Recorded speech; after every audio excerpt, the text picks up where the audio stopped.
It just shows you the level of the relationship between these so-called celebrities. Everything in the end comes down to money and mutual appreciation and mutual back-scratching.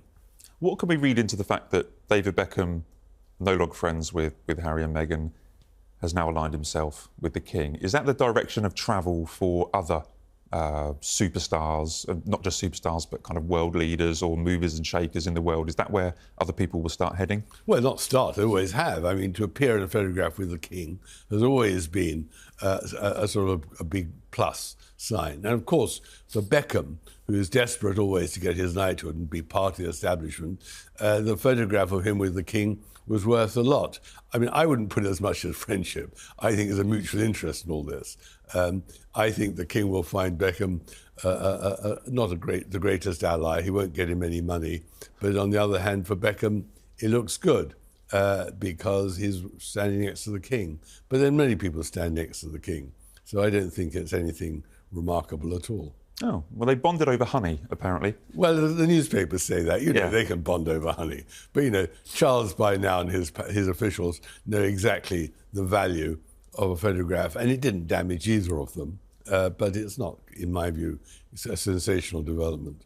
But there is a kind of movement, this is what I'm getting at, of people either being snubbed by the Sussexes or moving away from the Sussexes. Oh, absolutely. There's no doubt at all that the Sussexes have alienated huge numbers of people, not only in Britain, especially in Britain, but also now in California.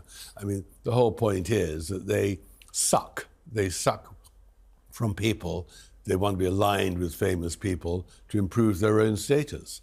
And they're finding more and more people moving away from them. Because in America, they're far, far more transactional than in Britain. You know, what do I get by being next to Meghan and Harry? Well, right now, if you're an American, you get very little by being next to two people who are the subjects of so much criticism. Power, protocol, public scrutiny. The British royal family is more than crowns and ceremonies. It's a dynasty in constant evolution and constant controversy. From King Charles and Queen Camilla to the future heirs Prince William and Princess Kate, and the exiled duo Prince Harry and Meghan Markle. Each member of the firm is navigating duty, drama, and a shifting global stage. With unmatched access, The Sun delivers what the palace won't. Exclusive insight into private tensions, royal rifts, and behind-the-scenes power struggles. From emotional royal engagements to frosty family reunions, no headline is spared. This isn't just about royalty. It's about power, politics, and public perception. As wars unfold, elections approach, and culture shifts, The Sun connects the royal story to the world stage. This is where tradition meets tabloid, where monarchy collides with modernity, and where every moment, from the quietest glance to the loudest scandal, is captured in full. Well, I think we discussed this the other week with on a previous show where I think it was Mary Tillman, the mother of the NFL and the war hero. Harry picked up the award where she called him a divisive and controversial figure.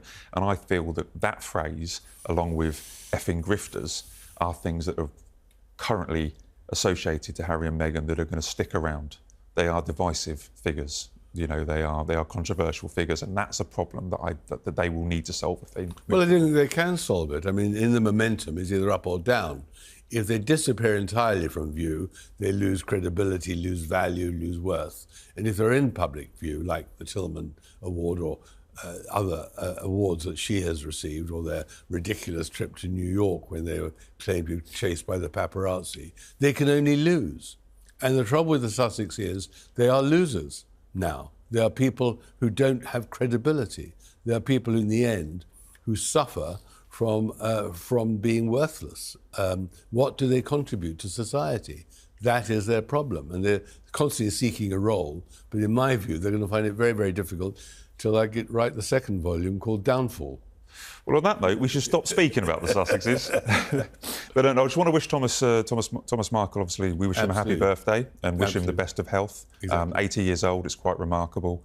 Going through a similar health scare, or going through a health scare just like the King of England is. So we wish them, and the Princess of Wales, we always wish them the best of health. Right, to finish off, we have our quick-fire questions. Yeah. OK, are you ready? Yes, indeed. OK, first one. If you could sit down and interview Harry and Meghan, what would be your first question? Why were you so treacherous? Do you think they'd answer? Well, I demand an answer. We may have touched on this earlier, but where do you see Harry and Meghan in 10 years' time? I think struggling for survival financially and reputationally. It'll be getting worse all the time. In 10 years' time, I think they'll be hitting a nadir. Will we be still talking about them? We will, because they will always push themselves into the public view, into the media, because that'll be their only oxygen of survival. Okay. Who do you believe has been the most damaging figure to the royal family's reputation? Well, it's got to be Meghan and Harry, nobody else. Okay. And Prince Andrew. Well, how do you assess Prince Andrew's current position within the royal family? Dire. I mean, a real problem, and he should be invisible. And I think I blame the King for not having been far, far more authoritarian, ordering Prince Andrew to stay out of public view. I mean, when he appeared for that memorial service right in the front row, that was a catastrophic mistake. Well, again, they're family members, they're brothers, they have relationships, you know, that we don't maybe understand. But in the end, the problem with Charles is that he doesn't have the very best staff around him who are absolutely determined to say sometimes no. Because Charles, as I showed in my book, always fires people who say no. He wants people who are yes men around him. And his staff should have said to Andrew, back of the queue. You're not going to stand in the front. Well, I may have said this before, but I was there and Andrew came bowling down the hill and we said, why is Andrew at the front? And they said, oh, he's actually at the back. Because the royal protocol is that the senior royals appear at the back. But it doesn't take a genius to, you know, it's a terrible look. Well, he pushed himself to the front with a wife, ex-wife, who equally rather pushy. Which royal family member do you think is the most misunderstood by the public? Well, most misunderstood is probably Princess Anne in the sense that she is a rock. And I think people appreciate her a lot. But I think she deserves greater understanding. Okay, we may have touched on this, but do you think Harry will ever be back? No, I don't. I think Harry has made himself, for the King, an outcast, and I'm certain that William, his brother, will never forgive him. And which member of the royal family do you think handles public scrutiny the best? Well, Anne. I think she's done brilliantly. I mean, she had a controversial life often, but she has handled it by her hard work and her solid behaviour and an unbelievable generosity and all the rest. So I think Anne is sort of a beacon of greatness for the royal family. I've got one more that's not on my list that I just want to throw your way.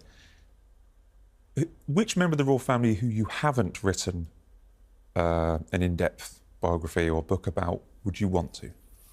Well, my problem with that is I only write about living people, but if it was a dead person, it would be Prince Philip, because I do think that the truth about Philip has eluded most biographers, because they've all been far too syrupy, and there's a truth about Philip. But I suppose if there's one more to write, it would be about King Charles. In 3 or 4 years' time, his reign, I mean, so far glowing and all the rest of it, but what has actually happened over the last years since he was crowned in the first 4 years will be fascinating, because he, in the end, has had to cope with huge problems, not least the changing of the prime ministers and governments and the mood of Britain. And I'll be interested to see how he manages that. OK, well, I look forward to reading both of those, OK? So tell me when you do. Thank you so much for coming on. Fantastic stories, great opinions, and I've really enjoyed having you. Thank you. Thanks very much. So thanks for watching. If you've enjoyed the show, don't forget to subscribe to our channel for more updates.